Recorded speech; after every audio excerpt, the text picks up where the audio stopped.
ഇസ്ലാമിക ചരിത്രത്തിലെ ഐതിഹാസികമായ യുദ്ധമായിരുന്നു ഖന്തക്. അതായത് കിടങ്ങ് കുഴിച്ച് ശത്രുക്കളെ പ്രതിരോധിച്ച യുദ്ധം. അത് സംഭവിച്ച പ്രദേശത്താണ് നമ്മൾ ഇപ്പോഴുള്ളത്. ഇവിടെ ഏറ്റവും പ്രധാനപ്പെട്ട വികസന പ്രവർത്തനങ്ങളാണ് ഇപ്പോൾ പുരോഗമിച്ചുകൊണ്ടിരിക്കുന്നത്. അതിൻ്റെ ഭാഗമായി പല പള്ളികളും ഭൂമിക്ക് താഴെ നിന്നും കണ്ടെടുക്കുന്നുമുണ്ട്.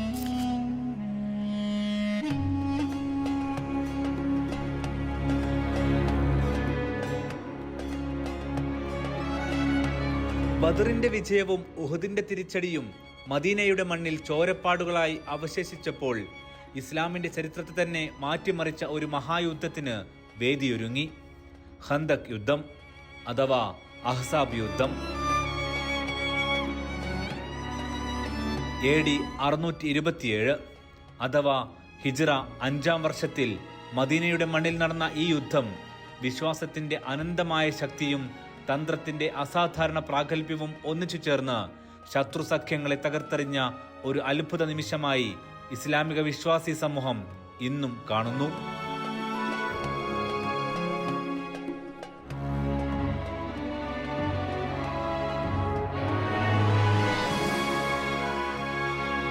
ഖന്തക് എന്നാൽ കിടങ്ങ് എന്നാണ് അർത്ഥം. ആക്രമിക്കാനെത്തിയ ശത്രുക്കളെ മദീനയിലേക്കുള്ള പ്രവേശന വഴിയിൽ കിടങ്ങ് കുഴിച്ച് പ്രതിരോധിച്ചതിനാലാണ് ഖന്തക് എന്ന പേര് വന്നത്. കിടങ്ങിന്റെ അടയാളങ്ങളൊന്നും ഇന്ന് ഈ പ്രദേശത്തില്ല. പക്ഷേ ചരിത്രത്തിന്റെ ഭാഗമായ ആ യുദ്ധത്തിലെ സുപ്രധാന ഭാഗങ്ങളും പ്രവാചകൻ വിശ്രമിച്ച വീടുമെല്ലാം 1400 വർഷങ്ങൾക്കിപ്പുറം ഇന്നും മദീനയിലെത്തുന്ന വിശ്വാസി സമൂഹത്തിന് പുളകം നൽകുന്ന കാഴ്ചയാണ്. ഫലസ്തീനിലെ ഗസയിൽ നടക്കുന്ന യുദ്ധവുമായും ഉപരോധവുമായും ഏറെ സാമ്യമുണ്ട് ഈ യുദ്ധത്തിനെന്നത് ശ്രദ്ധേയമാണ്. ഗസയിലെ നിരവധി പേർ ആ തരത്തിൽ അത് ട്വീറ്റ് ചെയ്തിരുന്നു. യുദ്ധത്തിന്റെ സ്വഭാവത്തിലും തന്നെ അത് കാണാം. അഹ്സാബ് യുദ്ധം എന്ന പേരിലാണ് ചരിത്രത്തിൽ ഇത് അറിയപ്പെടുന്നത്. ഖുറൈശി ഗോത്രവും മറ്റു അറബ് ഗോത്രങ്ങളും യഹൂദ ഗോത്രങ്ങളും ഉൾപ്പെടെ വിവിധ ഗോത്ര സഖ്യങ്ങൾ ഒന്നിച്ച് ഇസ്ലാമിനെ ഇല്ലാതാക്കാൻ ശ്രമിച്ചതിനാലാണ് അഹ്സാബ് യുദ്ധം എന്ന പേര്. അഹ്സാബ് എന്നാൽ ഗോത്രങ്ങളുടെ സഖ്യം എന്നാണ് വ്യാഖ്യാനം. യുദ്ധത്തിന് വഴിയൊരുങ്ങിയ വഴി പറയാം. ബദറിൽ ഖുറൈശികൾക്കെതിരെ മുസ്ലിങ്ങൾ നേടിയ വിജയം ശത്രുക്കളെ അസ്വസ്ഥരാക്കി. ഉഹുദിലെ തിരിച്ചടി അവർക്ക് പുതിയ ഊർജം പകർന്നു. ഈ പരാജയം ഖുറൈശികളുടെ ഹുങ്ക് വർദ്ധിപ്പിച്ചു. അവർ ഇസ്ലാമിനെ ഇല്ലാതാക്കാൻ നീക്കത്തിനായി കാത്തിരിക്കുന്ന സമയം. നബിയെ കൊല്ലാൻ ശ്രമിച്ച ജൂതഗോത്രം ബനു നദീറിനെ ഖൈബറിലേക്ക് അന്ന് നാടുകടത്തിയിരുന്നു.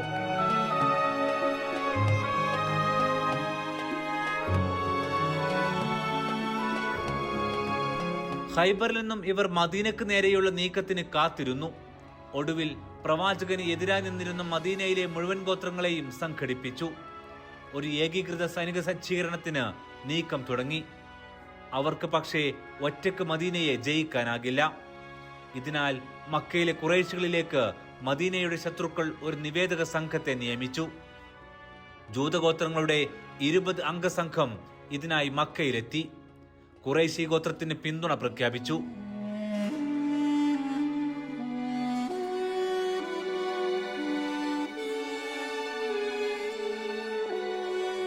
യുദ്ധത്തിന് വഴിയൊരുങ്ങി. ഖുറൈശി, ബനു നദീർ, ബനു ഖുറൈള, ബനു കഫ്താൻ, ബനു അസദ്, ബനു സുലം തുടങ്ങിയ അറബ് യഹൂദ ഗോത്രങ്ങൾ ചേർന്ന് 12,000 പോരാളികളുമായി മദീനയെ വളയാൻ തീരുമാനിച്ചു.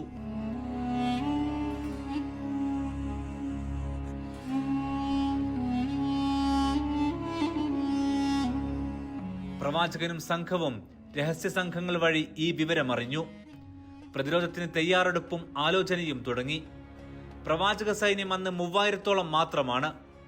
ശത്രു സൈന്യമാകട്ടെ 12,000-ഓളം. ഇരച്ചു കയറിയാൽ മദീന അവർക്ക് മുന്നിൽ കീഴടങ്ങും. പ്രവാചകന്റെ കൂട്ടത്തിലുണ്ടായിരുന്ന കപടവിശ്വാസികൾ അന്ന് പേടിച്ചു. മുഹമ്മദിനെ വിട്ടുകൊടുത്ത് നമുക്ക് രക്ഷപ്പെടാം എന്നായി ചിലർ. ഇതിനിടയിലാണ് സൽമാനുൽ ഫാരിസി എന്ന പ്രവാചക അനുചരന്റെ ആശയമെത്തുന്നത്. കിടങ്ങുകൊഴിച്ച് ശത്രുക്കളെ നേരിടാമെന്ന്. പേർഷ്യക്കാരനായ അദ്ദേഹത്തിന്റെ നാട്ടിൽ യുദ്ധത്തിലൊക്കെ സ്വീകരിച്ച കിടങ്ങ് തന്ത്രം. മദീനയുടെ ഭൂമിശാസ്ത്രം അവരാലോചിച്ചു. കിഴക്ക്, തെക്ക്, പടിഞ്ഞാറ് ഭാഗങ്ങൾ മലകളും ഈന്തപ്പനത്തോട്ടങ്ങളും കൊണ്ട് സ്വാഭാവികമായി സംരക്ഷിതമായിരുന്നു. അല്പം സൈനികരെ വെച്ചാൽ എളുപ്പം പ്രതിരോധിക്കാം. എന്നാൽ വടക്കുഭാഗം തുറസ്സായിരുന്നു. അതായത് ഇന്ന് ഹന്തക് നിലകൊള്ളുന്ന ഈ പ്രദേശം. ശത്രുക്കൾക്ക് ആക്രമണത്തിന് അനുയോജ്യമായ ദുർബല കണ്ണി. ശത്രുക്കൾ വരാനിടയുള്ള ഏക പ്രദേശം. ഇതായിരുന്നു കിടങ്ങ് കുഴിക്കാൻ ഉദ്ദേശിച്ച സ്ഥലം. മദീനയുടെ വടക്കുഭാഗമാണിത്. ഏതാണ്ട് മസ്ജിദ് നബവിയിൽ നിന്നും 700 മീറ്റർ മാത്രം അകലെ. മദീനയിലെ ഇന്നത്തെ മസ്ജിദ് ബിലാലിന് സമീപത്തായുള്ള സ്ഥലം. ഇവിടെയാണ് ജബൽ സിൽഹ് അഥവാ സിൽഹ് പർവ്വതം. ജബൽ സിൽഹിന്റെ മുൻവശത്ത് വലയാകൃതിയിൽ 2.7 കിലോമീറ്റർ നീളത്തിലായിരുന്നു കിടങ്ങ് നിർമ്മിക്കാനുള്ള പ്ലാൻ. അവിടെയാണിപ്പോൾ ഹന്തക്കിലെ ഏറ്റവും വലിയ പള്ളി സ്ഥിതി ചെയ്യുന്നത്. ഉഹുദ് മല ഉഹുദ് യുദ്ധവുമായി എത്രമാത്രം ബന്ധമുണ്ടോ അത്രമാത്രം ബന്ധം ജബൽ സിൽഹും ഹന്തക് യുദ്ധവും തമ്മിലുണ്ട്. ഇവിടെ പ്രവാചകൻ പ്രാർത്ഥിച്ച സ്ഥലത്ത് നിർമ്മിച്ച ഒരു കുഞ്ഞു പള്ളിയുടെ ഭാഗം ഇന്നും കാണാം. ജബൽ സിൽഹിനും ഒരു പ്രത്യേകതയുണ്ട്.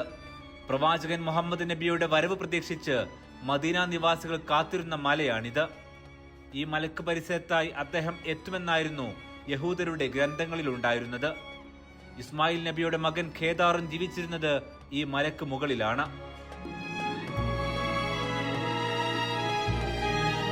ജബൽ സിൽഹിന്റെ മുൻവശത്ത് വലയാകൃതിയിൽ കിടങ്ങ് നിർമ്മാണം തുടങ്ങി. 5.5 മീറ്റർ വീതിയും ആഴവുമേറിയതായിരുന്നു കിടങ്ങ്. അതായത് 8 മുതൽ 9 മുഴം വരെ വീതി. ഒരു കുതിര 6 മുഴം വരെ ചാടിക്കടക്കുമെന്നതിനാലാണ് വീതി ഇത്ര കൂട്ടിയത്. ഓരോ 10 പേർക്കും 40 മുഴം എന്ന കണക്കിൽ കുഴിയെടുക്കാനുള്ള സ്ഥലം വീതിച്ചു നൽകി. അങ്ങനെ മുഹാജിറുകൾ, അൻസ്വാരികൾ, ബനു ദീനാർ ഗോത്രം എന്നിങ്ങനെ ഓരോ സംഘങ്ങളും കിടങ്ങു തീർക്കാൻ തുടങ്ങി. കിടങ്ങ് നിർമ്മാണ പദ്ധതി മുന്നോട്ട് വെച്ച സൽമാൻ അൽ ഫാരിസിയെ കൂടെ ലഭിക്കുവാൻ ഓരോ വിഭാഗവും ആഗ്രഹിച്ചു. അപ്പോൾ നബി പറഞ്ഞു, സൽമാൻ ഞങ്ങളിൽ അഥവാ അഹ്ലുബൈത്തിൽ പെട്ടവരാകുന്നു. അറേബ്യയിലെ വെറുമൊരു അടിമയായിരുന്നു സൽമാൻ. ദൈവത്തിനരികിൽ ശ്രേണികളിൽ എന്ന പാഠം കൂടി നൽകുകയായിരുന്നു ഇതിലൂടെ പ്രവാചകൻ.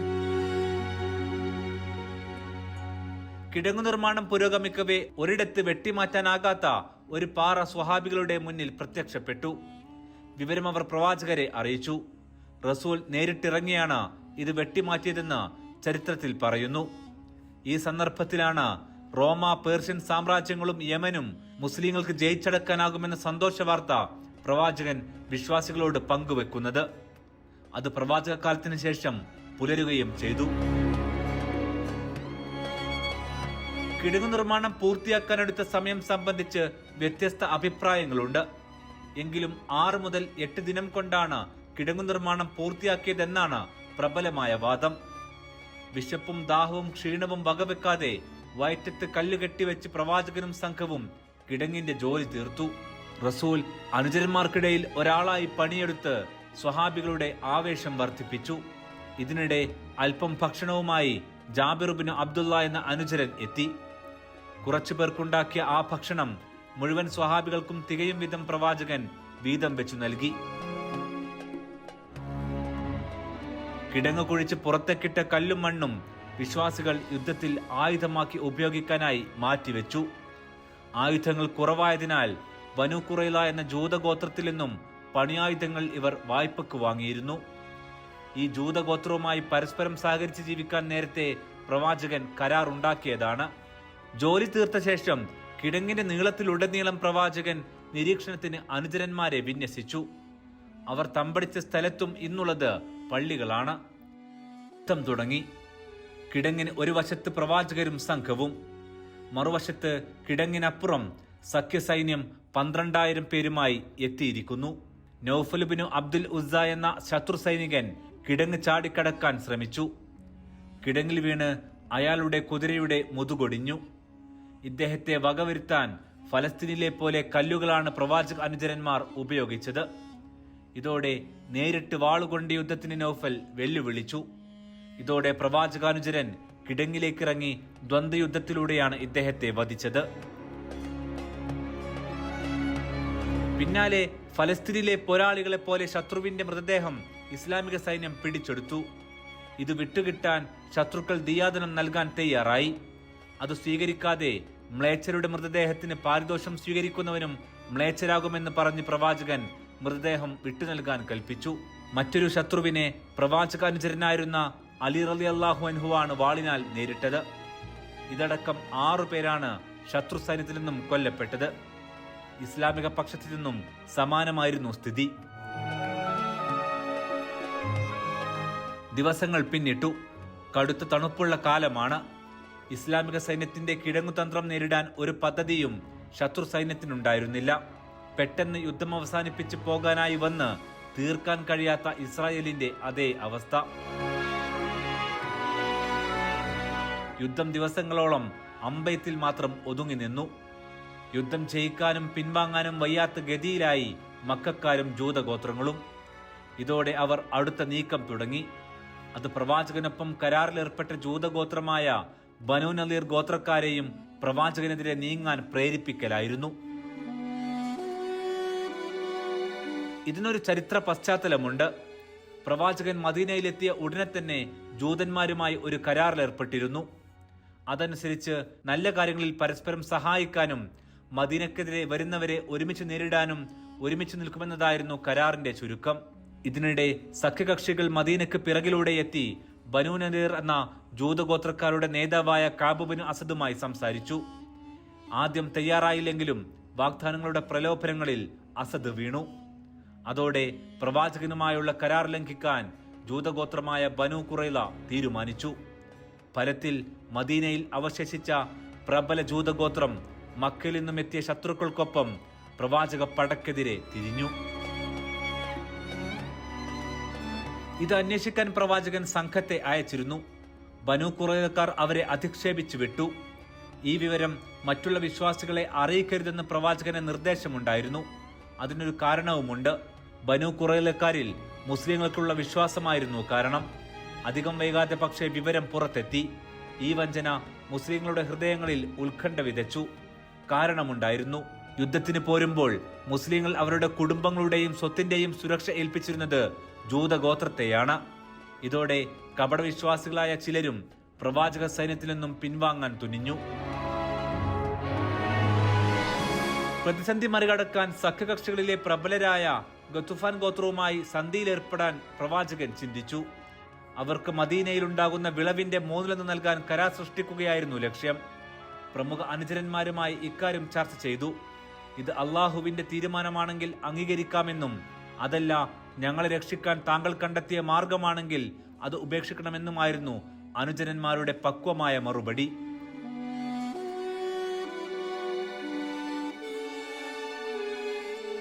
മറ്റൊന്നുകൂടി അവർ പറഞ്ഞു, വിഗ്രഹാരാധകരായിരിക്കെ പോലും ഞങ്ങൾ ആർക്കും 1 മണി ധാന്യം വരെ കപ്പം നൽകിയിട്ടില്ല.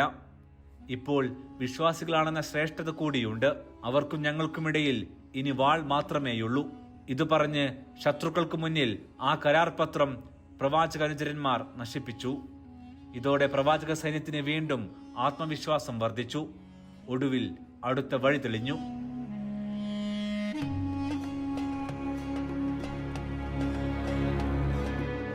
യുദ്ധത്തിൽ അള്ളാഹുവിന്റെ ഇടപെടലായി വിശ്വാസികൾ കരുതുന്നതാണ് അശ്അദ് ഗോത്രക്കാരനായ നുഐം ബിൻ മസ്ഊദിന്റെ ഇസ്ലാം സ്വീകരണം.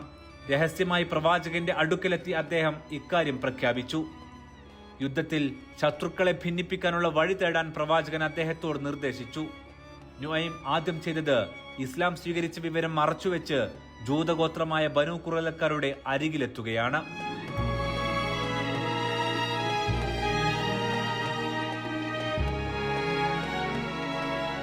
മക്കക്കാരും സഖ്യവും ഇനിയും യുദ്ധം തുടരാൻ സാധ്യതയില്ലെന്നും അങ്ങനെ വന്നാൽ മദീനയിലുള്ള നിങ്ങളുടെ കാര്യം തീരുമാനമാകുമെന്നും അവരെ അറിയിച്ചു.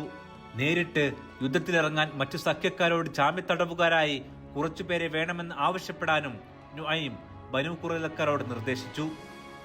ഖുറൈളക്കാർ അതിന് തയ്യാറായി. നുഐം അതിനു പിന്നാലെ നേരെ പോയത് കിടങ്ങിനപ്പുറത്തുള്ള മക്കക്കാരുടെ അടുത്തേക്കാണ്. ഖുറൈളക്കാർക്ക് യുദ്ധത്തിൽ താല്പര്യമില്ലെന്നായിരുന്നു അവിടെ ചെന്ന് പറഞ്ഞത്. മുഹമ്മദിന് കീഴടങ്ങി തടിയുരാൻ നിങ്ങളിൽ നിന്നും ചിലരെ ആവശ്യപ്പെട്ടേക്കുമെന്നും അവരെ അറിയിച്ചു. ഇത് പരസ്പരം സംശയമായതോടെ ഖുറൈലക്കാരും മറ്റു സഖ്യങ്ങളും തമ്മിൽ ഭിന്നതയിലായി.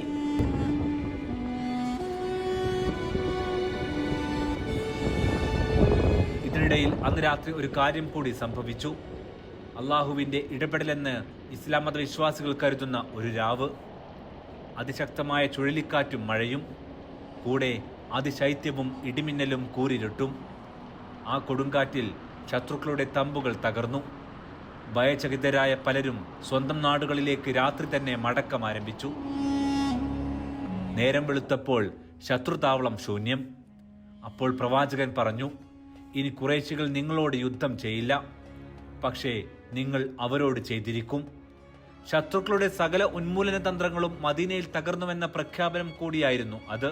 പട്ടിണി കൊണ്ട് വലഞ്ഞാണ് ഈ യുദ്ധം പ്രവാചകരും സംഘവും പൂർത്തിയാക്കിയത്.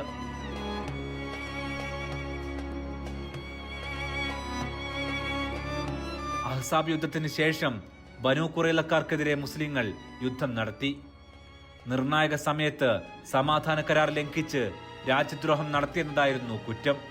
അവരിൽ പലരെയും വധിക്കുകയും ബാക്കിയുള്ളവരെ നാടുകടത്തുകയും ചെയ്തു. ഖന്തക് യുദ്ധപ്രദേശം ഇന്ന് വികസനത്തിലാണ്. ഇസ്ലാമിക സൈന്യം തമ്പടിച്ച ചില ഭാഗങ്ങൾ നേരത്തെ മണ്ണിൽ മൂടിപ്പോയിരുന്നു. അവ ഇവിടെ നിന്നും കണ്ടെടുത്തിട്ടുണ്ട്.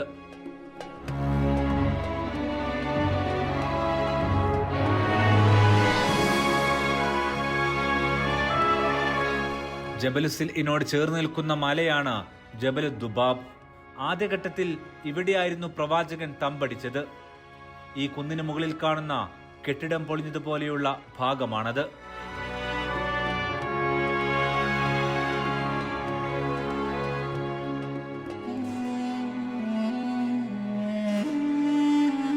പിന്നീട് ജബലുസിൽഇന്റെ പടിഞ്ഞാറേ ഭാഗത്തേക്കു നീങ്ങി. നമസ്കാരത്തിനും പ്രാർത്ഥനയ്ക്കുമായി അവിടെ ഒരു കൂടാരം പണിതു. ശത്രുവിന്റെ പരാജയത്തിനും വിജയത്തിനും വേണ്ടി തുടർച്ചയായി 3 ദിവസത്തോളം പ്രാർത്ഥിച്ചു. ഒടുവിൽ പ്രാർത്ഥനയ്ക്ക് ഉത്തരം ലഭിച്ചു.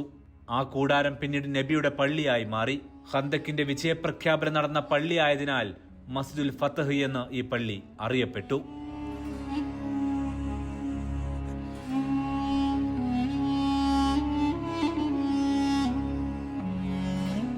അതാണ് ഈ കാണുന്നത്.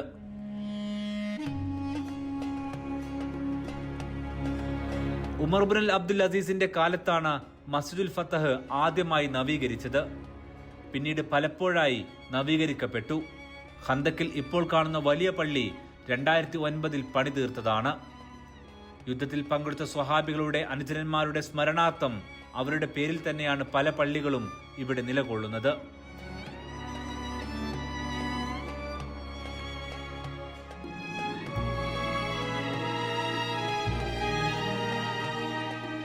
ഉപരോധം കൊണ്ട് തോൽപ്പിക്കാനാകില്ലെന്ന് പഠിപ്പിച്ച യുദ്ധമാണ് ഖന്തക്. ഗസയെ ഇസ്രായേൽ വളഞ്ഞതുപോലെ തന്നെയാണ് മദീനയെ ജൂതരും സകല സഖ്യങ്ങളും വളഞ്ഞത്. തോൽക്കാൻ പട്ടിണിക്കിടയിലും റസൂലും മദീനയും കൂട്ടാക്കിയില്ല. ഗസയുൾപ്പെടെ ലോകത്തിന്റെ വിവിധ ഭാഗങ്ങളിലുള്ള പ്രതിരോധ സംഘങ്ങൾക്കുള്ള ഊർജം കൂടിയാണ് ഖന്തക്.